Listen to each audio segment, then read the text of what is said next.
Good morning students.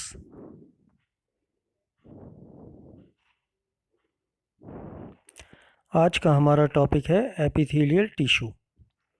ये animal tissue का ही एक पार्ट है, एपिथेलियल टिश्यू। एपिथेलियल टिश्यू के फीचर्स।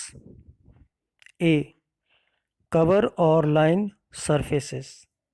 ये क्या करता है, बॉडी के जितने भी पार्ट्स होते हैं उनको कवर करता है, उनकी जो सरफेस है वहाँ पे पाया जाता है। B part, tightly packed cell. इसके जो सेल्स होते हैं वो टाइटली पैक्ड होते हैं, एक दूसरे के बिल्कुल क्लोज होते हैं, उनके बीच में इंटरसेलुलर स्पेस नहीं होती। Anchor to underlying tissue by basement membrane. Basement membrane होती है जो टिश्यू से बनी होती है, उसके ऊपर ये टिश्यूज प्रेजेंट होते हैं। Avascular, it is avascular tissue means no blood vessel, इसके अंदर ब्लड वेसल नहीं होते। Cell gets nutrient by diffusion from underlying tissue. तो इसको न्यूट्रिएंट कहाँ से मिलता है कि ब्लड तो होता नहीं इसके अंदर, कोई ब्लड वेसल्स तो होते नहीं, तो इसको न्यूट्रिएंट कहाँ से मिलता है, इसके नीचे वाली जो लेयर है, जो इसके नीचे मेम्ब्रेन है, जो टिश्यू की लेयर है, वहाँ से इसको न्यूट्रिएंट्स मिल जाते हैं एपिथेलियल टिश्यू को। तो ये इसके मेन फीचर्स हैं। फाउंड, एपिथेलियल टिश्यू कहाँ मिलता है? सबसे पहली चीज़, ये अपर सरफेस पे मिल रहा है, तो स्किन सबसे बाहर की सरफेस है, तो ये स्किन पे मिल जाएगा। माउथ है, माउथ के अंदर जो ये रेड कलर आपको दिखाई दे रहा है टंग के ऊपर, तो इसमें माउथ की जो लाइनिंग है यहाँ पे भी एपिथेलियल टिश्यू मिल जाएगा। रेड और ब्लू ट्यूब्स लाइक स्ट्रक्चर आपको दिखाई दे रही हैं, ये इसके अंदर ब्लड फ्लो करता है, ये वहाँ पे भी एपिथेलियल टिश्यू मिल जाएगा।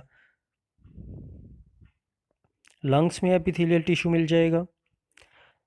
लंग्स के अंदर स्पेशल पार्ट होता है जिसको हम बोलते हैं एल्वियोली, वहाँ पे भी एपिथेलियल टिश्यू मिल जाएगा। इसके बाद किडनी के टिब्यूल्स हैं, ये ट्यूब दिखाई दे रही है आपको रेड और ब्लू, इन किडनी टिब्यूल्स में भी एपिथेलियल टिश्यू मिल जाएगा।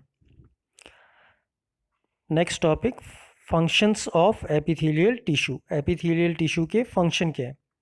सबसे पहला फंक्शन है इसका protection. Epithelial cells from the skin protect underlying tissue from mechanical injury, harmful chemicals, invading bacteria and from excess loss of water। तो जो ये एपिथेलियल सेल्स हैं, ये क्या करते हैं, स्किन के सेल्स होते हैं ये एपिथेलियल सेल्स, और ये टिश्यू बना देते हैं। ये टिश्यू इसके नीचे वाले जो टिश्यूज़ होते हैं, सेल्स होते हैं, उनको प्रोटेक्ट करते हैं, उनको मैकेनिकल इंजरी नहीं होने देते, बाहर से कोई चोट नहीं लगने देते उनको।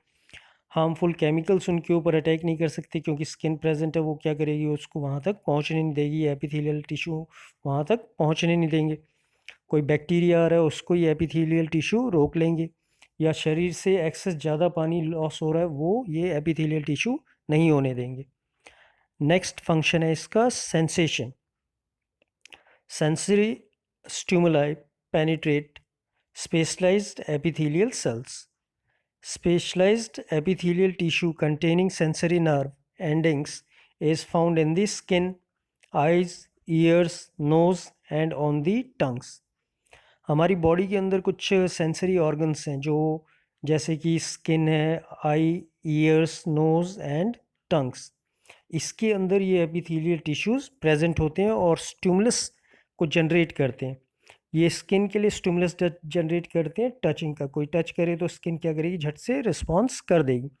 आइज़ के लिए साइट का स्टिमुलस जनरेट करते हैं, ईयर्स के लिए सुनने का, साउंड का स्टिमुलस जनरेट करते हैं, नोज़ के लिए ये स्मेल का स्टिमुलस जनरेट करते हैं, और टंग के लिए ये टेस्ट का स्टिमुलस जनरेट करते हैं। ये सेल्स और टिश्यूज़ वहाँ पे प्रेजेंट होते हैं। नेक्स्ट फंक्शन है इसका secretion. In glands epithelial tissue is specialized to secrete specific chemical substances such as enzymes, hormones and lubricating fluids। तो ये क्या करते हैं, हमारी बॉडी के अंदर कुछ केमिकल सब्सटेंस बनाते हैं, जैसे कि एंजाइम को बना देंगे, ये हार्मोन को बना देंगे, या कोई लुब्रिकेटिंग फ्लूइड है उसको ये बना देते हैं। Next function is absorption. कुछ certain epithelial cells lining the small intestine absorb nutrients from the digestion of food. तो जो स्मॉल इंटेस्टाइन है उसके अंदर सेल की लाइनिंग होती है, वो क्या किस में हेल्प कर रही है? एब्जॉर्प्शन में। जो फूड है उसमें से न्यूट्रिएंट्स को वहाँ पे एब्जॉर्ब कर लिया जाता है। तो ये फंक्शन थे एपिथेलियल टिश्यू के। नेक्स्ट है एपिथेलियल टिश्यू के टाइप। डिफरेंट टाइप है, उनकी शेप के हिसाब से या उनके सेल किस तरीके से अरेंज है। सबसे पहला है simple squamous, one layer of flattened cell, सिर्फ एक लेयर होती है और इसके सेल फ्लैट होते हैं। Stratified squamous, many layers, cell flattened at surface. जो स्ट्रेटिफाइड स्क्वैमस होता है उसमें बहुत सारी लेयर्स होती हैं सेल की, लेकिन जो सबसे ऊपर वाले सेल होते हैं वो फ्लैटेंड होते हैं, सरफेस वाले। सिंपल क्यूबोडाइल, यहाँ से नाम से ही पता चल रहा है कि इस सेल की शेप कैसी होगी, क्यूब शेप होगी। One layer of cube shaped cell, सिर्फ एक लेयर है और शेप कैसी है इसकी, क्यूब। सिंपल कॉलमनर, इसकी भी वन लेयर होती है और इसके सेल लंबे होते हैं, इलोंगेटेड सेल्स होते हैं, one layer of elongated cell. Pseudo stratified columnar, appear to be layered but is not layered, दिखने में ऐसा लगे जैसे ये लेयर है लेकिन एक्चुअल में ये लेयर्ड नहीं होते। Transitional, when tissue stretch layer become fewer, जब इस टिश्यू को खींचा जाए, स्ट्रेच किया जाए तो इसकी लेयर्स कम हो जाती हैं, कम दिखाई देती हैं। एपिथेलियल टिश्यू, अगर हम एक ऑर्गेनिज्म को लेके चलें और फिर देखें कहाँ कहाँ पे ये प्रेजेंट होते हैं, इसके टाइप्स कहाँ कहाँ पे प्रेजेंट होते हैं, तो इस एग्जांपल लेके चल रहे हैं ऑफ डॉग।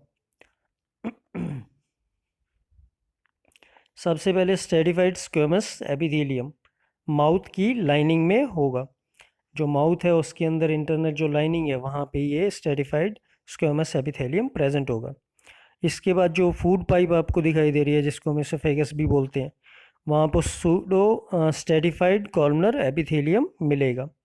फिर इसके बाद अगर आगे आ जाएं लंग्स की बात करें तो वहाँ पे सिंपल स्क्वेमस एपिथेलियम मिलेगा। अगर उसके नीचे आ जाए इंटेस्टाइन में तो सिंपल कॉलमनर एपिथेलियम यहाँ प्रेजेंट होगा।